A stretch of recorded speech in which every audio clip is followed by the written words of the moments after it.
Hi, this is Joe Kwan, the Connection Counselor.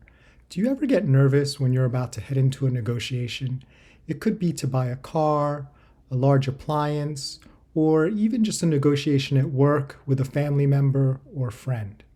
Well, it doesn't have to be that way. Once you understand how negotiations truly work, it becomes a lot easier. Easy, or almost as easy as making a sandwich. And that's why I came up with the negotiation sandwich. And with my friends from the Alpha New Jersey board, as well as a great experience and story from my son Lucas, we can learn how to negotiate with confidence and for the best results. All right, thanks everyone. So today we're going to talk about the wonderful world of negotiation.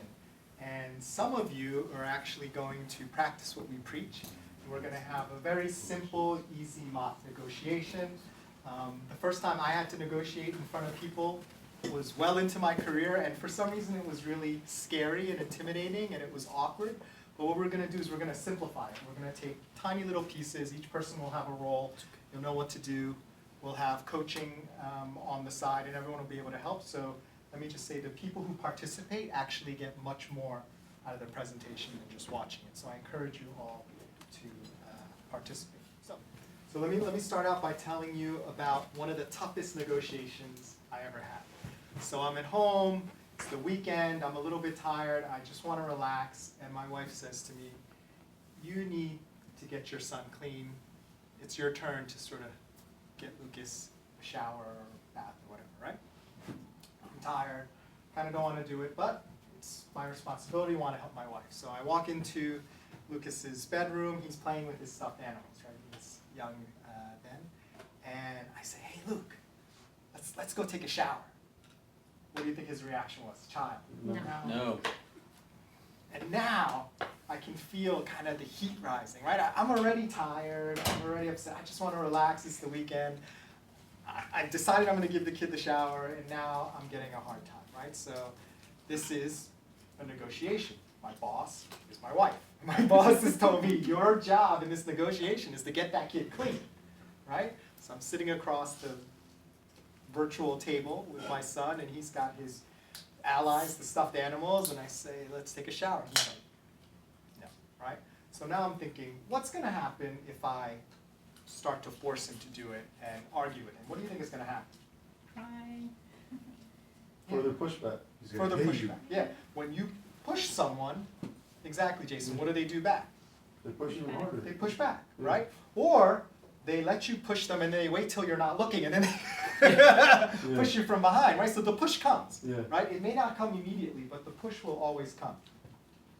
So what I ended up doing was taking a breath, right? And thinking, okay, wait a second. What really needs to happen here? What needs to happen here is this kid needs to be clean. He doesn't want to take a shower, so I'm thinking, what do I do? I say, hey, Lucas, we haven't played with your little boats in a while. How about we take a bath? What do you think he said? Yes. Yes, he was excited. The clothes came off. He was getting clean. We were done. Negotiation successful, right? So what if I had argued about him about taking the shower, right? How would have that went? Taking a long time if someone was smacking their head. Yeah, exactly. I could force him to do it. I'm his father. But there is a cost to forcing versus getting someone to do what they kind of already would have wanted to do anyway. So it wasn't like I made him want to play with those boats. It's that I understood through knowing him that that was something that he liked, and I gave him the option. So which brings us to a very simple sort of construct I'm going to share with you today for any negotiation you could have at work, with your friends, with people in your family, and your kids even. I call it the negotiation sandwich, all right? So the top level of the sandwich is the part that everyone sees, right? Like when you see pictures on Instagram or TikTok of sandwiches, you see it from the top, right? So what do you think is the top of a sandwich in a negotiation? You're sitting across the table. What's the thing that you see on top? The people. The people, and in terms of the negotiation, what do you see? The position or their... The position, exactly, the requirement, the thing that they want. I want $100. I want a promotion. I want you to help me with such and such because last time I helped you with such and such. So that's the thing that we all think about in terms of negotiating. They want something, I want something, we're trying to get it to fit, and often it doesn't. So that's the top of the negotiation sandwich. The middle of the negotiation sandwich is what helps you decide whether what they are offering meets what you are going to give them, right? And how can you tell when someone says something to you whether you agree with it or not? What actually happens? How can you tell, Marianne? Like, what tells you that you agree with something? I have like positive feelings towards it. Exactly. You don't do a calculation, right? Marianne doesn't do like an algorithm in her head, like ChatGPT or Siri or something. She says, oh, Jossie said, you know, we're going to do this on Friday, and Marianne says, that sounds good. I feel respected. This is something that I like to do. We can do it together. It's the feeling. So the top of the sandwich is the requirement, right? Like Luis was saying, it's the position. The middle, which tells you whether you're going to accept that and whether it's good for you, is the feeling. Now, what's the bottom of the sandwich? What's the thing that really drives the entire negotiation? Motivation? Motivation? A little bit deeper. What is making you motivated? It's whatever you're loading it up with, right? Like whatever you're gonna try to, what are you looking to? Strategy? Or is it the confirmation? Terms? benefit? Satisfying each other's Yeah, requirements we're and circling around it. It's the need. Mm. It's the actual need, right? So let's go back to the story with Lucas. His need was to have fun, to enjoy himself, as many toddlers do. That's their need. Their need is not to practice an instrument. Their need is not to get into college. Their need is to enjoy themselves. They're having fun, right? So if I'm trying to put my need on him, which is to get some sort of agenda of getting him clean, that doesn't meet his need of having fun. Think back on your own life. How many problems with negotiations or arguments have you had where you just fought so much over the different positions and requirements and they weren't actually over the needs? And how many problems could have been prevented if we knew and communicated clearly our needs as well as the other party being able to really access and communicate clearly their needs? How many of these tug of wars could be avoided and happy resolutions or negotiations completed? However, playing with his boats and splashing around in the bath meets his need. The amazing thing to me is when your needs and the other person's needs are met, that makes for a really successful and happy negotiation, as opposed to compromise where everyone's getting a little bit less of what they really wanted. So by focusing on needs, we can have the best possible outcome in any negotiation. Now in a sandwich, what's the most important part of the sandwich? If you don't have this, the sandwich falls apart. What's the most important? Is it the top, the middle, or the bottom of the sandwich? The bottom. The bottom, right? You can have a topless sandwich. You can take the middle out of the sandwich. It won't taste good, but you can eat, the top and the bottom. But you gotta have the bottom of the sandwich. And it's the same thing in negotiations. You gotta meet the need of the person. Now here's the challenge. When you're in a negotiation with someone, do people say, this is what I need? I truly believe life would be so much easier if we stopped mixing up requirements versus needs so much. We get so stuck on the position and what we require. When you access the needs and understand that deeply, both yours and your partner's, it gives you so many more options. So it's really important to focus on needs, not just requirements, although, as you'll see, that can be difficult to do. Do they tell you really what they need? No. No, they tell you the requirement, right? They tell you what their boss told them to get. They tell you what they think will meet their need. And Umberto, sometimes do you even know what you need? No. No, you feel it, right? You can tell, like when someone says, Umberto, let's do this, and you're like, oh yeah, that's great. And you don't even know why you agreed to it, but your feelings are telling you, that's right, that's what I need, right? So sometimes, even if you ask someone very directly, and they're not going to answer you in an adversarial negotiation, like, what is it that you really need? Sometimes they can't even access that. So contrary to popular belief, the number one tool of negotiators isn't sort of tricking people or clever word tricks or logic traps. The number one tool of negotiators is the ability to formulate and ask great questions, as well as understand the answers that are coming back, so you can ask even better follow-up questions. And not questions just to ask questions, but the questions that really get you to understand underneath all the positions and requirements, underneath all the feelings, what are the actual needs? And you get there by using the number one tool of negotiators, which is great questions.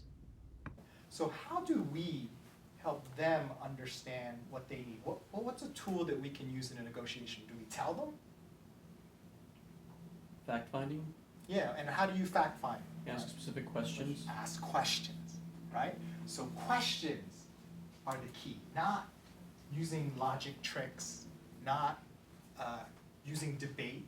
It's asking them questions so you can sometimes see before they even see what their need is, right?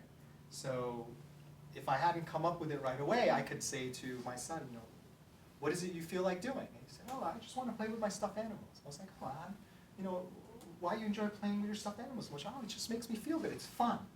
And then I could be like, fun. He needs fun. How can we make getting him clean fun?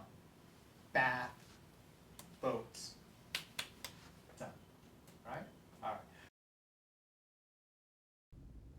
Okay, here comes my favorite part of the presentation. I firmly believe you do not learn how to do these sorts of complicated human-to-human interpersonal challenges and abilities by learning in a classroom, by just hearing me speak about it in theory. It's important that you really practice them and apply them, because then you start to see if you really understand it or not. So we're going to jump into some actual negotiating practice, which we'll see from my good colleagues on the Alpha New Jersey board. We'll go through 3 rounds where 6 of my very brave colleagues, they'll go in pairs, go through 3 rounds of real world negotiations. I hope you enjoy this. I know I did. So we're going to do a little exercise where we experiment on this. I'm going to need 2 volunteers. We're going to go through 3 rounds. One of you is going to be the person who has the need. The other one is going to be asking the questions. So I need 2 volunteers, and if there are no volunteers, I'm making them. We got one here, and Frank, come on up. Put your chairs right here so we can see the round of applause. Relief for me. Get a chair here. Do we need chairs? Yes. I wonder who's gonna win. Here, you can take this one. No, it's a win-win, Umberto. It's a No, win-win. there's always a loser. Hey, John, I'm definitely gonna request that you are my facilitator at the next World session. Okay, so. Ding ding, round 1. We have Frank versus Valerie. Kudos to Frank and Valerie for being brave and being the first ones up in the negotiation. A couple things I'd like you to pay attention to.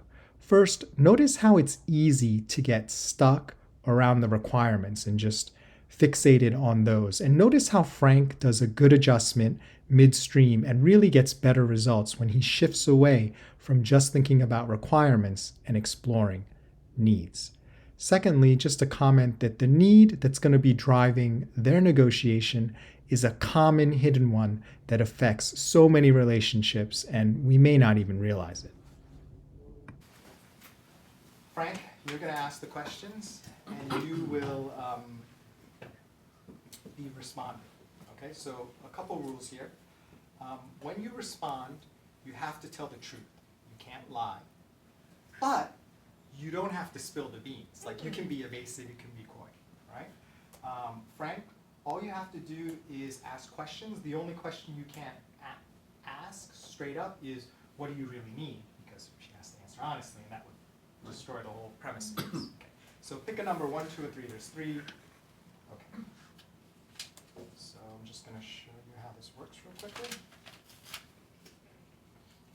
So under this, I have the requirement, right? The requirement's the same for all of them. Mm-hmm. We have the feeling. The feeling is kind of where you want to play around with and share with Frank. The need is what you really need. He's going to have to guess this, but you cannot tell him this, right? Because you can't really access this, right? So let me tell folks the situation. So Frank asks you to go to a show or some sort of alpha event, right? You say to Frank as part of the negotiation, Frank, I really need you to drive me, right? Frank doesn't want to drive because it's out of his way, he doesn't have enough time, his wife will be upset if it takes more time, whatever reasons, your needs are not the thing that we have to worry about right now. We have to worry about getting her needs met, so it's a happy negotiation, right?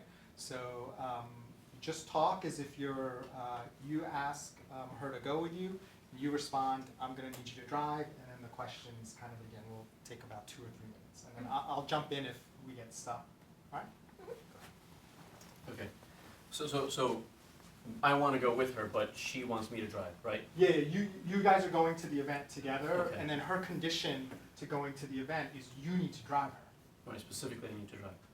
That's her, Okay. that's her requirement. That's the requirement. Yes, so Okay, that's the okay. key. Hi. So I'm looking forward to going to the event with you. Me too. So we want to go together, Mhm. right? And so for you are having a hard time figuring out how to get there, right? You don't. I don't know my way around. As we can see today, I get lost very easily. So Not a problem. I'm not driving. So is it that you want to go? You want me to drive you just because you want to go together? You want to show up together, or just because you need a way to get there? I would like to go together. That feels good. Okay. And so for me, it's kind of tough to, considering the timing, I have some things to do at home, and so to have to go and pick you up and then go there with you from start to finish would be a little difficult. Would it be great if we could meet maybe like at a halfway point closer to the event where I can pick you up? I don't know. How am I going to get to that halfway point? Okay, so there's really not a way for you to even get to that halfway point. No. No Uber or anything like that? I could get an Uber. I just don't feel very safe on Ubers. Gotcha. And so are you going to be, and we're talking about being home, right? You're going to be home at this point? Yeah, I'm From- going to be home. Go to the event from your house. Mm-hmm. Frank, We- quick tip. Make some small talk and just ask about her life and see if something shakes out. Okay. So what's going on right now with you that's making it hard for you to be able to make it to the event, or making you want to go with me specifically?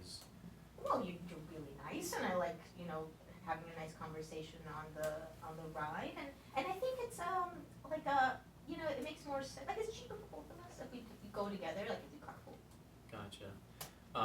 It would be possible for me to have someone else kind of pick you up and bring you to where I am, someone that lives closer to you that's going to the event, and then they bring you to me, and then we can go from my place to the event together. That would also work. Ding, ding, ding, ding, ding, ding. Success. You're not driving. She's going to the event. How did he get to that point to convince you that he doesn't have to drive? Tell. He pretty much.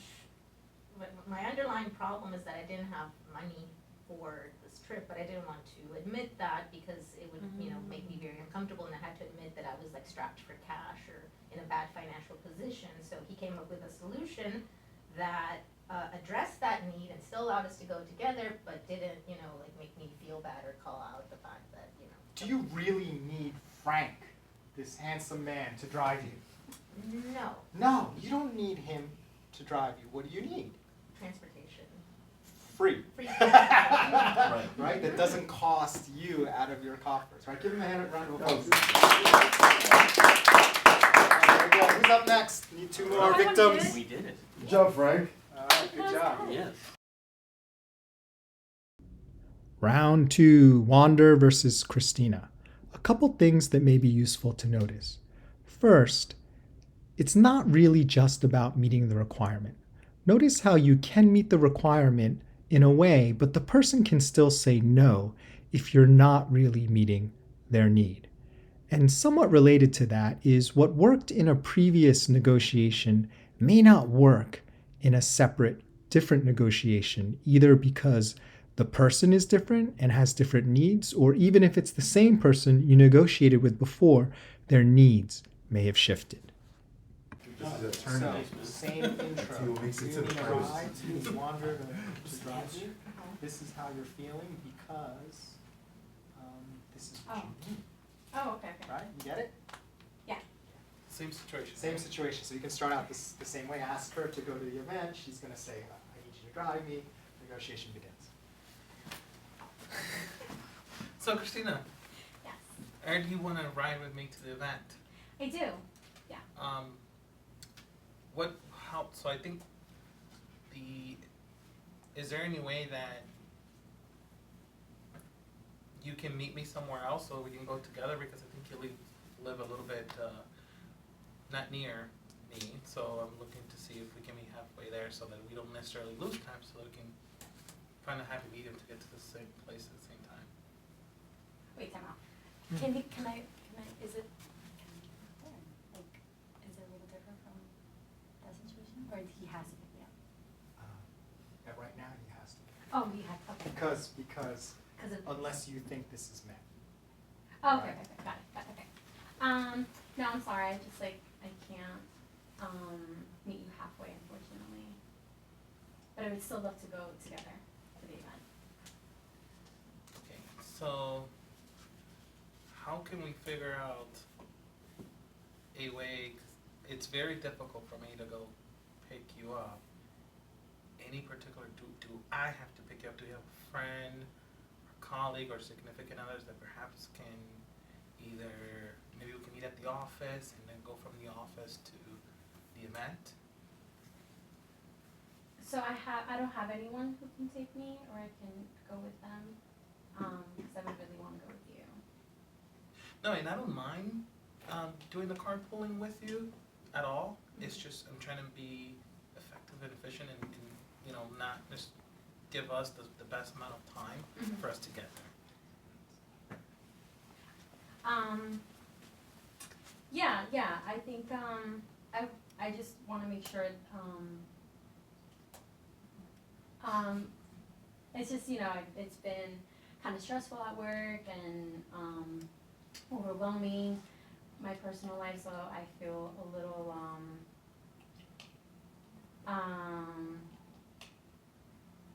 I just, yeah, I would really like some company, so, you know, that's why I kind of would ask if, you know, wanna make sure that we can go together.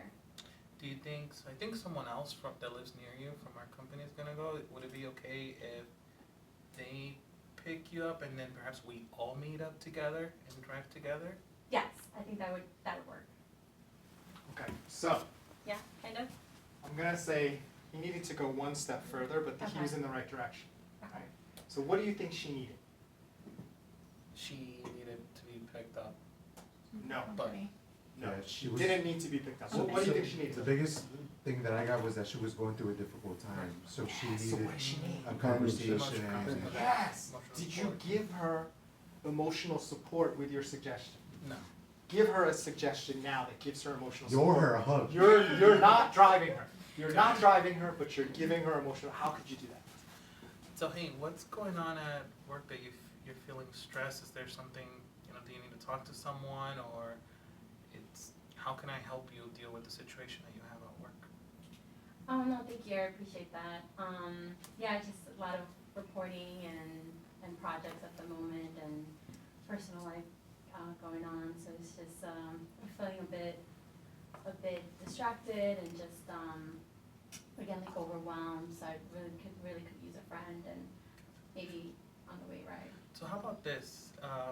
We can have our colleague pick you up, and we'll just say, you know, it's just not necessarily the three of us to meet up, and then you and I can catch up halfway, and then we'll drive together and have a one-on-one. Yeah, I like that. Ding, ding, ding, ding, ding. What's different now? Yeah, no, more being the support that she needs to hear her out. What was better, his first suggestion or his second suggestion? The second. The second, yeah, definitely, for sure. Right? Yeah, I like this. I guess it was hard because as much like being vulnerable Mm-hmm. and like kind of not having to say lonely and distracted, like Mhm. one is kind of hard to even admit that, Yeah. what we're going through. Yeah, Um, I think the first time too, I think it didn't help me hearing what was going on the first time. yeah. Here's the key for whoever goes next. Don't get fixated on the requirement. Don't try to be smart and try to tweak the requirement. Understand the need, and you do that by asking questions about the person, not necessarily about the requirement. Great job. All right, last one, and then we'll close. Last but not least, round 3, Jossie versus Luis. Notice how when Jossie asks Luis a question, he doesn't really answer it. However, what he does say actually does point to the needs that he has. And if Jossie's open to it and listening, she'll see that even though he's not answering her question directly, he's giving her even more valuable information. And you may notice at one point in the video, a light bulb goes off in Jossie's head where she finally realizes this is Luis's real need. Come on, Jossie, let's get it done. Come on. You get to choose. Do you want to be asked the questions, or do you want to be the? Either one. You choose. I'll ask the questions. Okay, so It's the same situation, all right? right, round 3. Ding ding. Hey Luis, so super excited to go to the event. What are you thinking? Are you Yeah, definitely looking forward to it. Yeah. nice? So how are you gonna get there? Or do you wanna, I know that, I think I heard you said you wanted to go together, but I just wanted to confirm. Yeah, I would like to get there, but I was wondering, can you drive me? Okay, so I would love to drive you because we're really good friends. I would love to catch up, but I do live pretty far from you, and there's tons of traffic, so I think we're gonna be very late to the event. Like, what's going on though? Like, how come you're not driving this time around? Well, what type of car do you have? I have an SUV. Oh, it's got a lot of space, right? Is it easy to get into? Is it? Oh yeah, it's quite big to get into. Is there a reason why? Were you You looking can't for? ask that. You can't ask Oh. why. You know what I mean? got it. Okay. Yes, Sorry. Yeah. it's Sorry, quite no, big. It's quite big. However, I do have a friend who has a minivan that I was just talking about if you that dropping. if you were to need a bigger car that lives close to you, and he's actually gonna be in my town, so I can have him pick you up and then drop you off at my place, and then I can drive us. Who else would be in the minivan? That's good Who for the else would be there? operation, it works well. It's just gonna be my friend. Do you need? Would that be okay? I mean, I like that your car is bigger though. Would I have to step up to get into it, or can I like slide into it? Oh, got it. So my car, you do have to get up into it, so there may be, if you do need some assistance, there may be a little bit of an issue, but I do have another friend who has a car that has a ramp that he can pull out, and he can definitely, I can ask him, we're very good friends, he can pick you up, drop you, and even drop us both at the location, that way we both don't drive it. Is that person strong, or are they small, or are they big, strong? Oh yeah, he is. He body lifts. Oh, okay. Yeah, let's do that because I hurt my back and I've been in a lot of pain lately. So. Oh no way! I'm so Yeah, sorry to hear that. So thank you. Of All course. right. So, did she meet your need? Yeah, my need was I'm in pain and discomfort. And so you needed what? I needed like a bigger car that was comfortable and easy to get into. Yeah. So did he really care that you drove him personally? No, it was that our friend, my imaginary friend, that was the body lift. He doesn't want to drive himself. His back hurts. He may be afraid of his own safety. He doesn't want to get into an accident. So you were able to meet that need. All right. Good job, everyone. All right. So we're just going to close up with a quick recap. So, folks, what did we learn today during the negotiation? Lessons learned. What did we learn? Marianne, what did we learn today? What did you see going on?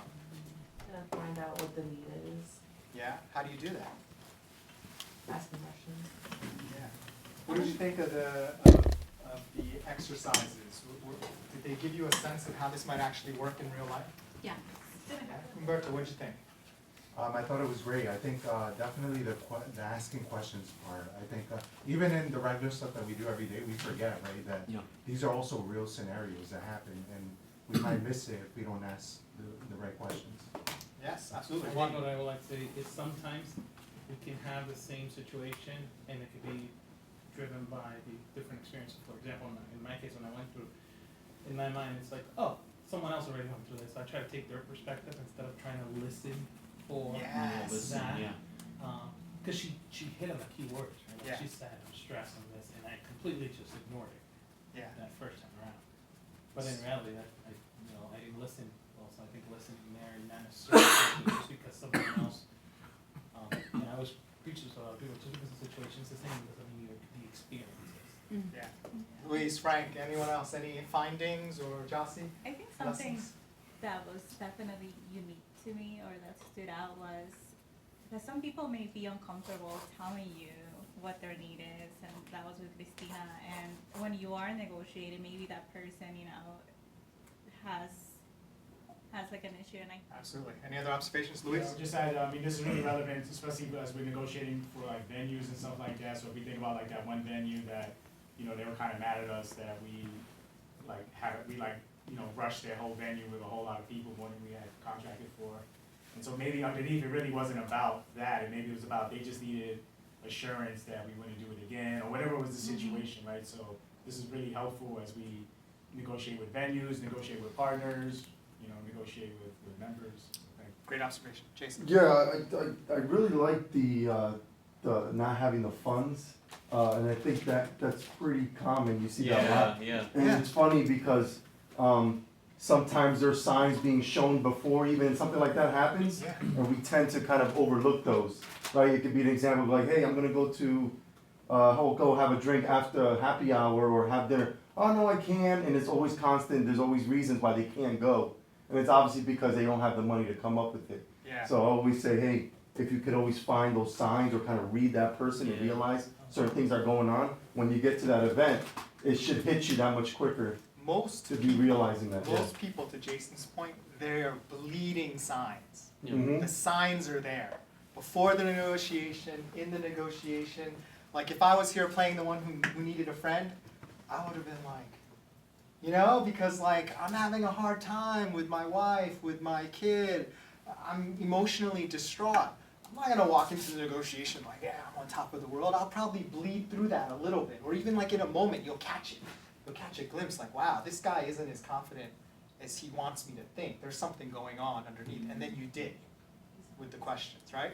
Now, what prevents you from seeing that? Frank, what prevents you from seeing what is being presented in front of you? Sometimes you're just absorbed with your own needs, not someone else's, and what's gonna be easier or better for you. Your tunnel vision, Frank makes a great point, on your needs, and let me add to that, your tunnel vision on their requirement, right? You're like, oh, let's play around with their requirement, because that's what they want, and I'm gonna try to make it work with my requirement. And then you get into this battle of requirements that never, ever meets, because the reason why you're in a negotiation is because you don't agree. Yeah. If you agreed, there'd be no negotiation, you'd be doing business already, right? So that's the whole point, to align the needs. I hope you enjoyed those 3 negotiations. Kudos to our brave participants. I believe they probably got a lot more out of the class and the training for having participated and actually starting to put the negotiation sandwich into play. In just a few moments, we go over a debrief where the participants, as well as other audience members, talk a little bit more about their insights and what they saw during the 3 negotiations. So what is the negotiation sandwich? What's the top level? The requirements. The requirement. What's the middle? The feeling. The feeling tells you what, if what's met. If The your need. needs are The met, needs the are met. bottom, Yep, and also whether you accept the requirement, right? And what's the bottom layer? What's the foundation? your need. Your need. Your- All right. is it yours or the other person's needs or both? Both. Mine. Both. Yeah. Both. You're both equal coming at it this way. But hopefully, your feelings, your requirement, and maybe you can access your need. The bigger challenge is, what do they need? So the last point I'll leave you with is when you understand needs, that information is so powerful because what does it give you? It gives you options. It gives you flexibility. A requirement is a requirement of one, right? This is what I want. If you don't give it to me or you give me less, then I actually am not happy because you gave me less. It's called compromise, which means I don't actually get what I want, right? But if you meet the need, you can come up with new requirements that could what? Be better than the requirement that they wanted, right? Wander's example, friend. You need a. Who had the friend one? I needed a friend. Oh, yeah. You need a friend, right? So, forget about driving, right? How about we spend some time together. We go play tennis or pickleball or something. We hang out. We have dinner. We can talk. At that point, the driving becomes nothing, right? You'll figure out how to get there yourself. You'll drive yourself. You need a friend. So you actually haven't met the requirement, but you've met the need. All right. So thanks everyone. Hope you can use this.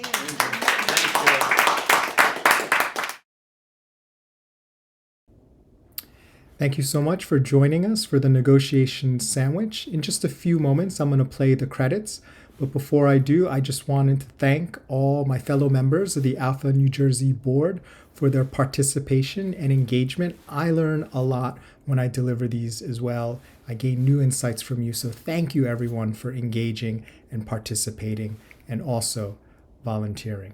As we wrap up, just want to let you know if there are additional leadership and diversity topics that you'd like covered, please feel free to reach out to me. My name is Joe Kwan, the Connection Counselor, and you can reach me at any of these, my email, my phone number there, or you can check out my website.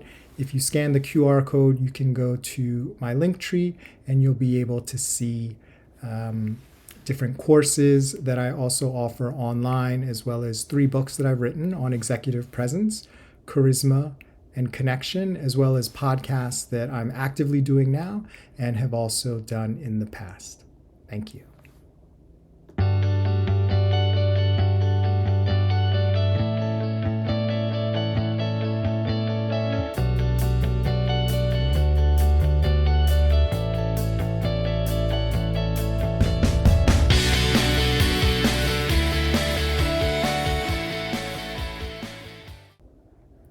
Feel free to scan the QR code with your cell phone to go to this Linktree page and connect. Thank you.